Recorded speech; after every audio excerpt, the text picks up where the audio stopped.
আজ মহালয়া। মহালয়া কথার অর্থটি হচ্ছে মহান যে আলয় বা আশ্রয়।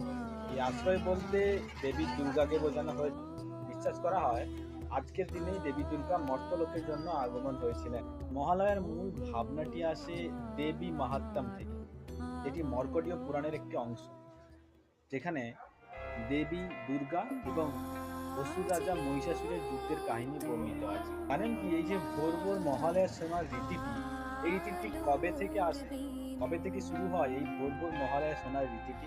মহিষাসুর মর্দিনী অনুষ্ঠানটি 1932 সালে আকাশবার্তা কলকাতা থেকে সর্বপ্রথম সম্প্রচারিত হয় এবং এটি দীর্ঘকাল আজও পর্যন্ত এই মহালয়ার দিন ভোর 4টায় সম্প্রচারিত হয়ে এসেছে।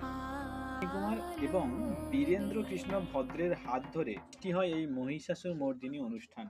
আজ থেকেই পুরো মর্ত্যলোক মেতে ওঠে দেবী শক্তির আরাধনায়।